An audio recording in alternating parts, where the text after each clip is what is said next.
Welcome back to our series on the laws of the game. I'm Craig Anderson and I'm joined by Ewan Taylor. Hello, Craig.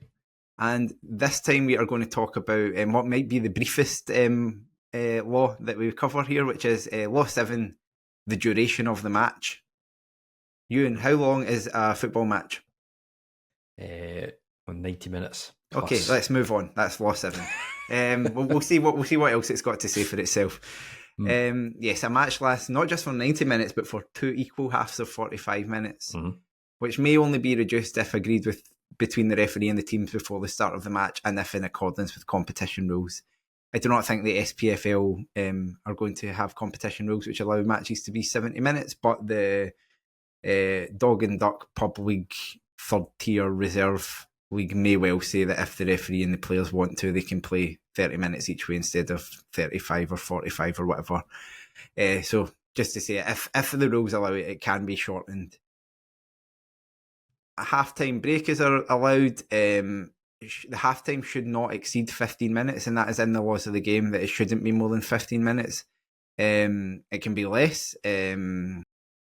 And it certainly, I think it used to always be less in Scotland. I think it was like traditionally 10 minutes in Scotland, and Scottish games just always finish first, like compared to English games, but that's now no longer the case, and you do tend to get the full 15.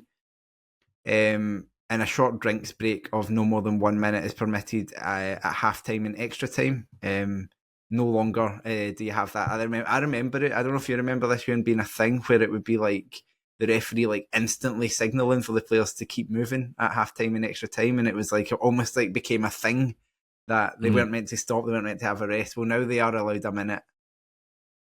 And competition rules have to say what the half time interval may be. I don't know if this is going to talk about, I don't think it specifically does talk about in the laws, so this is probably the time to mention it. Drinks breaks in general are allowed kind of halfway through a half. At times where the temperature exceeds a certain amount, and I think the temperature that is required for will probably be different for different competitions. I suspect in the Scottish Premiership it will be like if it's above like 25 degrees or something.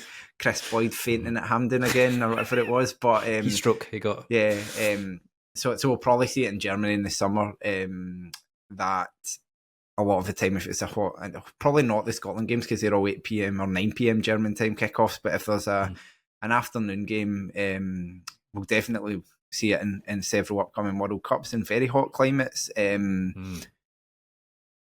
can stop for a drink halfway through the half if it's agreed in advance and if the temperature's a certain amount. Allowance for time lost, so this is your added time. The referee is supposed to specifically make allowance for time lost through substitutions, assessment and removal of injured players, time wasting, any disciplinary sanctions taken, so yellow and red cards and stuff associated with them, medical stoppages, including drinks breaks and cooling breaks, which I think is what the official title of those are, VAR delays, goal celebrations, and any significant other stoppages. The substitution thing, I think it's always been, like, people have always kind of got in their head this rule of thumb about 30 seconds for a substitution.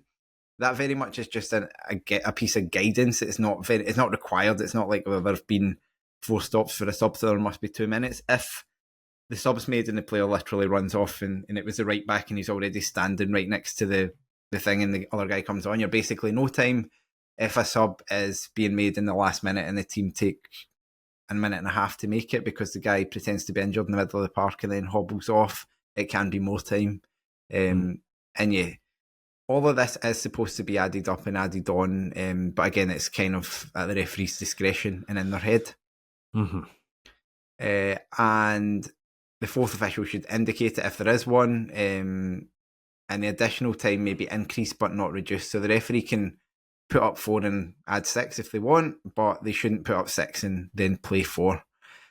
There are games where it does stop 5, 6, 7, 8, 9, 10 seconds early. I think that's fine, but people no doubt get annoyed about it. The Rangers Ross County game the other day, the first half, you started blowing the whistle before 45 minutes was up. If the TV was accurate. That's the other thing you've got to remember. The TV clock may not sync with the referee's watch. They'll try their best, but it might not. and when Bayer Leverkusen won the league, the referee used his discretion to not add any stoppage time at all and just blow the full time out because there were fans on the pitch. It was like there were some people on the pitch. They think it's all over, and it was. And the referee must not compensate for a timekeeping error during the first half by changing the length of the second half. So you can't just go, oh, I played 40 minutes by mistake in the first half, so the second half is going to be 50. There was an African Nations Cup game where the referee, I want to say from Mauritius, just didn't play the right amount of time, and I think the players got brought back out to play like the extra minutes. But I have no sense of how that could possibly happen, but it did nonetheless. Yes, I remember that. It's also funny. Like I remember from my days refereeing amateur football or whatever. Like sometimes you were very much like, this game is done and these players are about to kick 7 inches of shit out of each other. Can I possibly just get this watched to 90 minutes so I can blow the whistle with absolutely no stoppage time? Clearly that's not going to fly in the at top level football, although I do sense that some referees have a reduced version of that approach, to be honest, and are quite happy to just get themselves out of there, which I don't think is really acceptable at that level, but you do see it. The penalty kick, specifically if there's a penalty given, that has to be allowed. You can't blow a full-time whistle before someone takes a penalty. It's the only exception.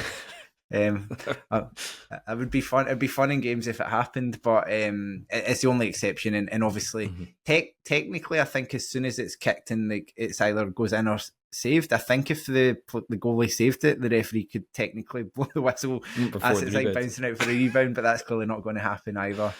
There was the obviously it wasn't a penalty, but it was the it was Real Madrid not score a goal from a corner this season, and the referee blew the whistle as the corner came in. Yes, and then Bellingham gets sent off. I can't remember if Bellingham had scored the goal. It was. I think he gets sent off. Yeah, I think they drew the game, and that was going to be a winner. I think. There was a famous incident. I want to say Jeff Thomas, the Welsh referee, Brazil v Sweden at the World Cup, where the same thing happened.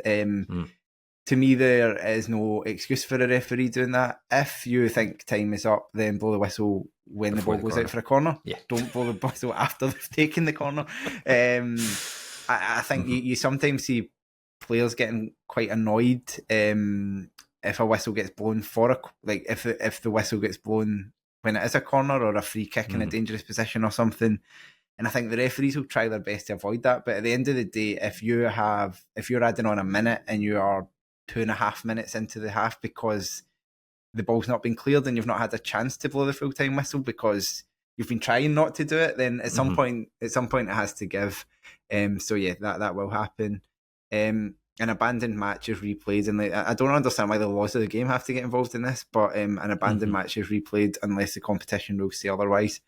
And it's quite an interesting one that I think UK football was quite on its own in terms of how it deals with abandoned matches, because here an abandoned match will pretty much always get replayed in full if it has to get replayed. Yeah. So you could get to 75 minutes into a game and a team could be 4-0 up, and if that game gets abandoned, you're starting from scratch at 0-0.